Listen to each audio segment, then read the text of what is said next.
Good afternoon. I am Valerie Austin and the author of the Student's Comprehensive Guide for College and Other Life Lessons. I wrote the book to assist high school students and their parents to navigate the journey of careers in college. I am also the host of the Employer Speaks series, which is designed to highlight different careers and the paths to achieving those careers. Today we have a very special guest, Dr. Suzanne McCoskey. Dr. McCoskey has a Bachelor's of Art degree from Oberlin College, Master of Science degree in Applied Statistics from Syracuse University, and a PhD in economics. She has taught economics and statistics at a variety of universities in the U.S. and overseas, including the U.S. Naval Academy, George Washington University, Johns Hopkins University, and the University of Pretoria, South Africa. She is currently an associate professor of economics and the coordinator of the International Studies program at Frostburg State University in Western Maryland. Dr. McCoskey also speaks German, French, and Mandarin Chinese, and spent 2 years training Foreign Service officers at the U.S. State Department Foreign Service Institute. We are going to have an in-depth discussion about the path to a career in economics and statistics. We will also address the vital role of economists and statisticians in addressing political, economic, and social issues. Thank you for watching. Good afternoon. I am Valerie Austin and the host of the Employer Speaks series. Today I have a very special guest, Dr. Suzanne McCoskey, has a Bachelor of Arts from Oberlin College and a Master of Science in Applied Statistics from Syracuse University. She also has a PhD in economics. She has taught economics and statistics at a variety of colleges, namely United States Naval Academy, George Washington University, as well as the University of Pretoria, South Africa. She also speaks German, French, and Mandarin Chinese. I am so happy to have such an accomplished individual as my guest. Thank you so much, Suzanne, for being here. Thank you, Valerie. It's really nice to see you. Great to see you too. So let's get started. Okay. What is your current title and your day-to-day responsibilities as an associate professor of economics? So I'm an associate professor of economics, and then also I do some work in the International Studies program. So I'm the coordinator of the International Studies program. So I kind of have 2 titles in my current job. As an associate professor of economics, or in academics in general, we sometimes talk about this 3-legged stool, which the first leg is I teach in class to the students. That's what they see, right? The second leg is I do my own research, and academics are required to publish and remain active in their area of interest. And then the third is what we call like service obligations to the university. So I might be on hiring committees for new professors. I advise students in my office. So usually when we talk about an academic job, if I talk to someone in any academic job, no matter the discipline, we always kind of talk about that 3-legged stool. And again, teaching is really what the students see, but there's other responsibilities kind of behind the scenes. And so they keep you very, very busy in terms of that 3-legged stool because of all the things that you do. Yes, I think, one of the things, especially if, the people you're working with are interested in academics is, some people think you have the summers off, or, oh, it's so nice, you have a flexible schedule. But I think, to the contrary, you can often feel like I'm never really off duty, because part of your responsibilities are kind of fungible and up to you. I can publish 3 articles a year, I can publish 10, so really a lot of it is the self-motivation, but often, especially earlier in your career as an academic, you really never feel unplugged, I see. So let me ask you this. How would you describe the role of an economist and a statistician? Because if you were to ask somebody, they'd probably hem and haw and just come up with something that they might remember from a high school class, but what's the role of an economist and a statistician?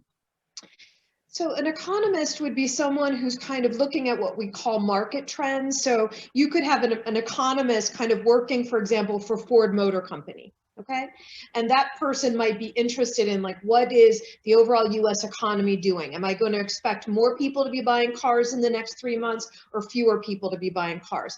How should we price our cars? Should we put them on sale? So these are, these kinds of issues of markets are what economists would do in industry and in government as well. And sometimes, we would also ask in the government, our economic analysts would think about, interest rates, should they go up or down? Should we be doing more in trade with China? All of these, Valerie, at the end become questions of markets, right? We're analyzing some kind of market. Statisticians now, economists use a lot of statistics and data, but statisticians more broadly use data. And you can have health statistics, you can have economic statistics, almost every field now, business statistics, right? Crime.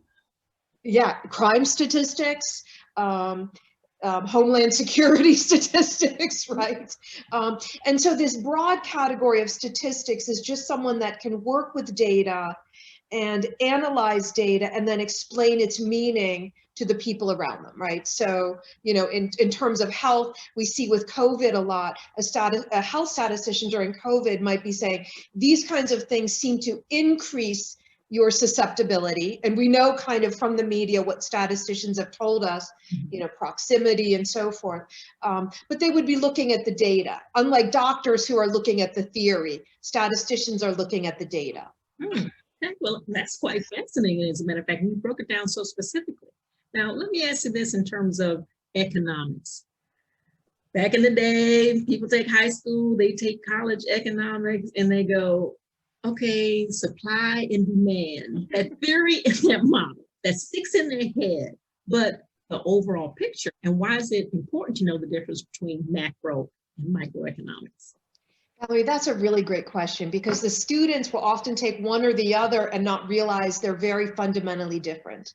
And what I often will say to students is, you might think about what we would call like the unit of observation. And what we mean by that for the students watching is the unit of observation in macro is always the country, meaning I'm looking at how much is the US producing? What is the unemployment rate in the United States? How fast are prices rising in the United States? So any question you might have about a country, what's happening, what is unemployment like in Germany? What is, et cetera, that we would consider macroeconomics. Microeconomics, the unit of observation would be an industry like the automobile industry. So think about the camera panning in, right? Now micro, exactly. And those units would be an industry, as I mentioned, a company, right? A firm, or even a consumer. So what sometimes people forget in micro is we also look at what we call consumer theory. So you went to the store, Valerie, and you bought Coke and not Pepsi. Why? Right? You decided to fly, a direct flight versus 2 flights. Why? Right? Those would be what we would call consumer choice issues that would also be micro. Right? You're not going to walk into President-elect Biden's office to talk about what Valerie Austin bought, Coke or Pepsi, right? Those are very micro. But macro, we might walk in to President-elect Biden's office and talk about unemployment in the United States. Okay, great definition. And again, for those who are listening to this, they'll be able to make a big distinction. The country, the world versus individual or business. Yeah. Okay. It's sorry, and that was a really great question, because the other thing I would say is, if students are interested in economics, they may be interested more in one than the other. I teach a class now that the first half is micro and the second is macro, and sometimes I have to give the students the pep talk. Micro might not have been for you, but now it's going to be, things are going to be really different. So sometimes, students, if they take one or the other first and say, take the next one and before you decide. Get the big picture. Exactly. Now, what academic discipline does economics and or statistics fall under when we're talking about science, technology, engineering, and mathematics? Because that's what's now being pushed in the high school for students to enter, to pursue various careers. So does it fall under any of those academic disciplines, science or math? What do you think? That's another great question, because a lot of, we know even policy is aimed towards STEM. I've seen economics included broadly in STEM. So many people consider it a STEM discipline, and that would be primarily for its mathematical content. When you are doing kind of upper level economic analysis, sometimes we want students to have calculus or advanced math. And I could, if you think people interested in economics would like to hear more about that, I can say more about that later, but it would be in the M part, Valerie. Statistics and economics would come in through the mathematics component. Okay, because for some reason I was thinking more of a science bent to it because of the analysis that you do to come up with you have a hypothetical and you're going to come up with a solution. But math, it falls neatly into that because of it's heavy laden in math. Okay. Now I'm gonna cut to the chase.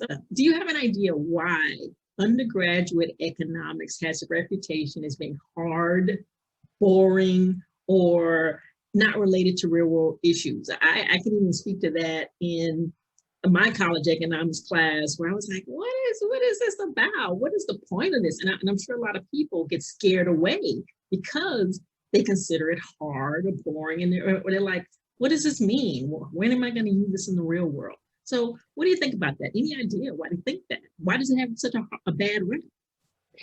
Yeah, that's really important for students to hear, because I think,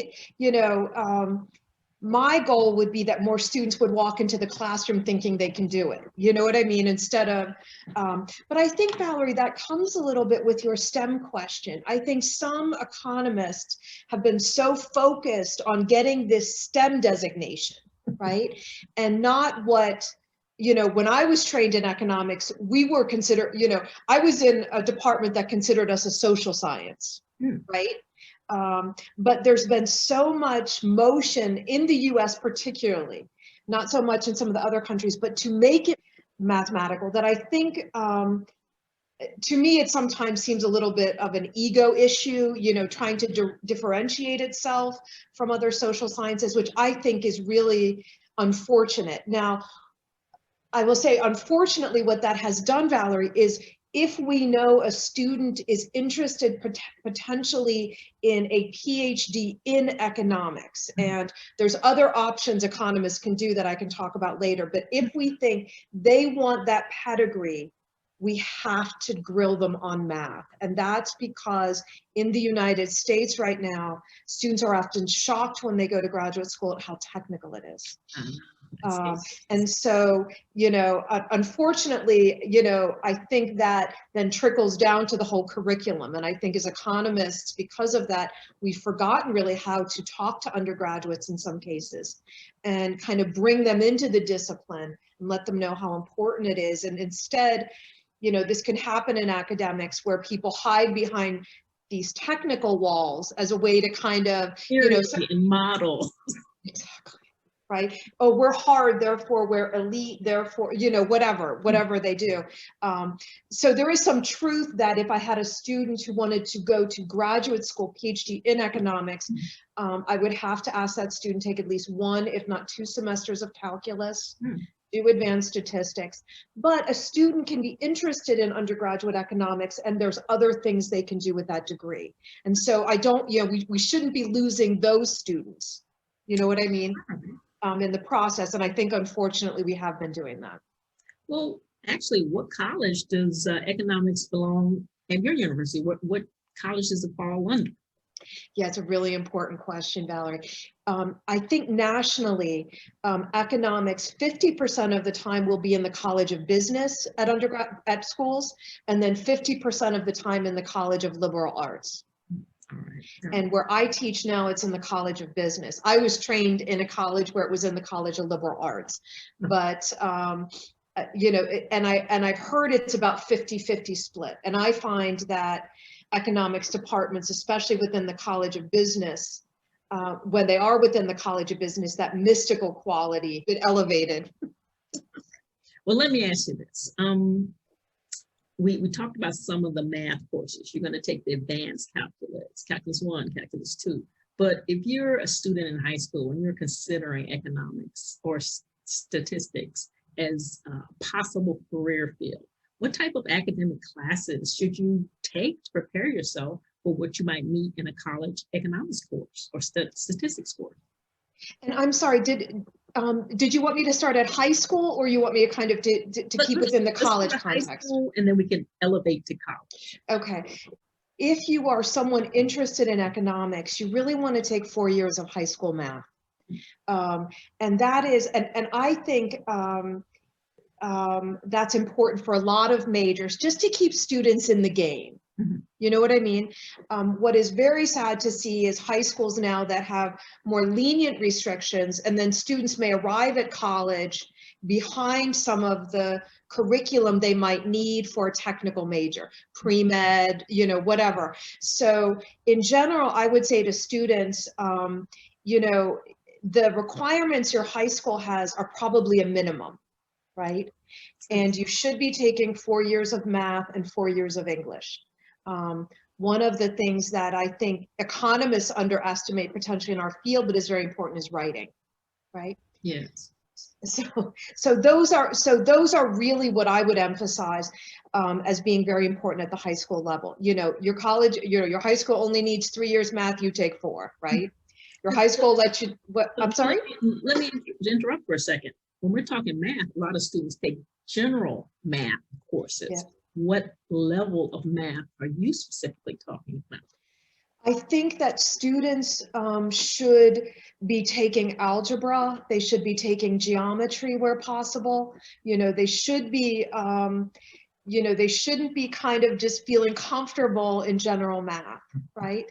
They should be progressing through some of the ones, you know, again, geometry, algebra, algebra 2, really need to progress it, because the problem becomes, Valerie, especially with algebra, is if they haven't taken it sufficiently, by the time they reach college, they'll have to go back and do it anyways. Remedial classes.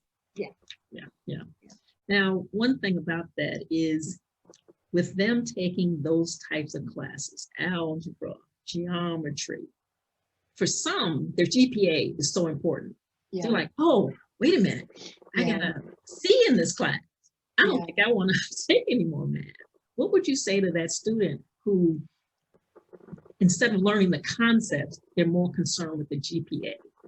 What would you say on that? Thank you for asking that. To me, that's very important. And I understand that students feel like admissions officers are looking at numbers. Mm-hmm. But I would encourage students not just to take grades if they're GPA oriented. You know, don't take classes just to be GPA oriented. I think that, you know, one thing I always talk to economics students about, because even when they come into economics and I say, could you do one more math course while we're here, you know? Yeah. And Valerie, very often, you know, and I've had students say, no, I won't. I want that GPA. But my response to them is that well, first of all, in a job interview or college application, you always have the ability to present yourself or to put a context around yourself. And so for students who have taken the difficult road in high school and see it impact their GPA, that's one thing they can surely address in a short essay. And I think that college administrators themselves understand the difference between a student who has taken the rigorous schedule at some cost, mm-hmm. versus that one who has taken 3 classes their senior year and had 2 hours for lunch and, you know, et cetera, et cetera. So I always say to students, for myself, I always say, I know, you know, it could impact your GPA. I can't promise you it won't. But first of all, you always have the ability to describe yourself. And if you take a hard class and don't do well, that's a story you can tell about yourself. You were challenged and you met it. Exactly. I did this the hard way, you know. And the second thing is, I do think that it's, you know, it's something that's important for later on, you know, that you do, you know, because as you know, training now for certain careers may go on for people's lifetime. Mm-hmm. Sure. And now is not the time to be moving away from challenging yourself when you're 18, Well, what types of knowledge and skills can you learn, for example, if you take a statistics class? What can you learn from that? So what's funny is I think sometimes, when really to pull students in, we might use like sports statistics, right?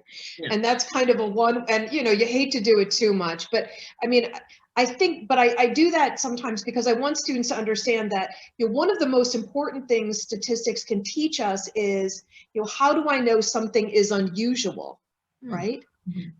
This person caught COVID. Was that unusual or was it expected based on their behaviors, right? This year we had these many students, we saw this, you may have seen the reports about the number of F grades now with online learning. Yes. Right? And so a statistician would say, it sounds unusual to me. What is causing it? Is it truly unusual? And I say to students, if you saw someone 8 feet tall walking down the street, you'd know that's unusual. Intuitively, you are doing statistics, right? Because you are saying in your mind, right? You are saying, usually people are between, 5 feet and 6'5", and this person, so students really can use statistics to do some of those analysis. And, also the analysis, this person got released from their job. Was that just, very, I think, really social issues as well. So we're talking critical thinking, data analysis, problem solving. Research. Because if you have these statistics, you're going to have to communicate it to the person who's actually asking for that information. A lot of things you can learn from it then. A lot of things go on, and the other thing I would say for students interested in law school, statistics does teach you about hypothesis testing and evidence, right? And so there's also a lot we can do with students about, do you have enough evidence to prove something? That's a very legal question too, right? Yes. So, sometimes, I'll say to students, economics and statistics are really great preparations for law school because you really think about evidence and proof and uncertainty and so on. Okay. So how early did you realize that you wanted to become an economist and a statistician? And really, how did you even discover that they were career paths? That's a great question. My parents were both first generation students, and they both went to a liberal arts college. So when I went to college, they were supportive of me going to a liberal arts college, but they wanted a major that they thought would pay the bills, right? We hear this all the time, right? And I think especially with first generation students, because, the family has maybe gotten to this point by a lot of sacrifice and so forth, there is some idea, you got to support yourself. You have to get a job. Exactly. If not me as your parent, right? I want a little back too, right? So I had a really interesting combination where my parents really were encouraging me to go to a liberal arts school, but they wanted kind of my bills to get paid. And so within the liberal arts school, I first was, I was interested in foreign countries. And so I first thought maybe politics. And then my dad said, no, economics sounds like that's a really business, you know what I mean? Like that's going to pay the bills. And so I started in economics kind of that way. And then the more I got into it, the more I just enjoyed it for itself. And the statistics, Valerie, it's, for me, I guess I'm an analytical person in the sense that I just liked the way statisticians and economists argued. You know what I mean? Facts. Yeah, they use proof. Exactly. 2 + 2 does not equal 5. And if it does, you have to prove it. And I tell my students this all the time. I thought I was going to be a political science major, and I walked into political science class and I just couldn't understand the arguments they were making. You know what I mean? I just like, they weren't logical. Yeah, that form of logic did not click with me, but the numbers and, in economics, we use the pictures. Those were really appealing to me to make arguments with. Okay. Well, all of that being said, because it appears that you thought about economics and statistics in college versus high school, but when you're in college, and let's say you're an economics major now, who or what are the best resources for information, networking, and guidance? We're talking about professors, professionals in the field. Do you do internships, department advisors? Who or what are the best resources to find out what occupations are out there? What can I do as an economics major? That's a great question. I think that there is what we call the AEA, the American Economics Association, that does have information for students, undergraduate students, kind of about what is economics, what kinds of careers.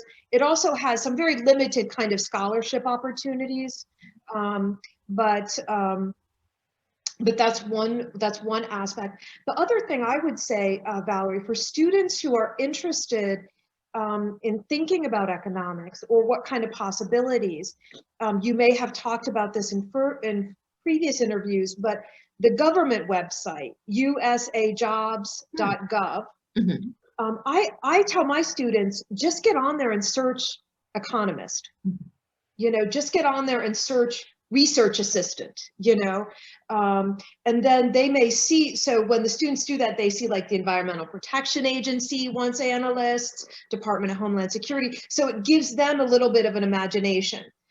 For those who are interested in the private sector, then I would say that, that's kind of where being in the business school is helpful in a sense. Then you would talk with recruiters who come to campus, and you would look at those types of resources. All right. So when we're talking about resources, does your professor, you go to professor and say, I'm interested in macroeconomics or microeconomics. What do you think? Or does your department advisor help in that? Because you've already mentioned there are professional organizations, there's websites that you can check, research, but who do I talk to? Recruiters, but who do I talk to? Yeah, so the students will have an advisor if they declare an economics major, and they should talk to the advisor. But one thing I would encourage students in any major is to open the course catalog and look at the different courses. And just think about what are interesting to you. I'll give you an example in economics, Valerie. There's a course called labor economics. Okay. And if you were someone interested in, labor unions, minimum wage, etc., you need to get into that class as soon as possible. And then tell your advisor, this is the issue in economics I'm interested in. I want to go further in this. You mentioned crime earlier. We have a federal prison not far from where our university is, and I've had students interested in the economics of crime, who have then looked at, kind of going into the Department of Corrections and so forth, and then have said to me, I need to take public policy course, I need to take, et cetera.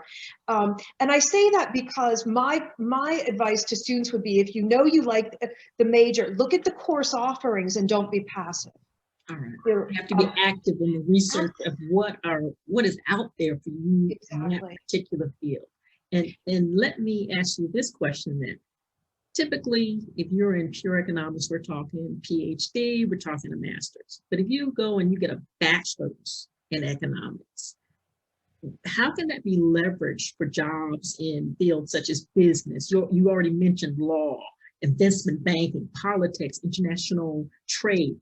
How exactly do you leverage that if you just have a bachelor's degree? I don't think it's a difficult sell, Valerie. I think I'm biased, but if you take an economics Really? Well, you can see I'm pulling the speech out that I give to my students, right? To try to keep them in the major. A lot of those job openings, law for sure, economics is a really great major. And that is whether you want to go into economics law, like intellectual property or contract law, or I think even if you want to go into civil rights law, right? I think that, the misconception to me is that political science might be the strongest major. I think that economics is a really strong major because you have that analytical quality. So we've had students go on to law school and be very successful. So I don't think you have to justify it, if that makes sense, with law schools. Many of the careers that you're talking about, if you read job ads for those, they will often list majors like management, economics, et cetera, et cetera. So I've actually seen economics listed more than even more specialized majors. You know, and what I would say to students is, if you ever see a job opening for someone who's done management and your economics, apply. You know what I mean? Because you have a skill set that is actually, I think, useful and people want. So I've written recommendation letters for students who have gone into the Maryland State regulation system. You know, they're regulating. That wouldn't be, you know, so I've written law school applications. I think we've discussed this interview in advance, and I mentioned to you the Bureau of Economic Analysis we had an undergraduate go into. I had a student go into Morgan Stanley with an economics degree. So I think, what I would say to economic students is don't take yourself out of the running, for these kinds of situations, because a lot of them, like Morgan Stanley, will put you through a training anyway. Okay. Yep. They want, right? You have that baseline of problem solving, logic, writing, reading, data analysis. That's what economists do. And so if you have those skills already pre-engineered in your brain, exactly, data is just an extension to get additional training from the company. Exactly. And you may be interested in working in a bank, and now we train you how to read the books or how to read, all of this information and data. And that's what you learned as an undergraduate, not how to work in the bank, but you learned how to interpret the information, how to analyze the information. They give you, the training that they want specifically, and you're ready to go. So I would always say to students, don't, try it.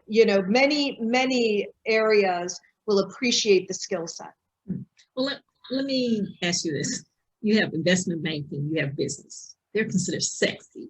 They get more media attention. They get more public respect almost. Why is it that they do versus economists in the field? Because you have the Treasury Secretary, you have the Federal Reserve, but you really don't hear about them as much as the investment banker. Yeah.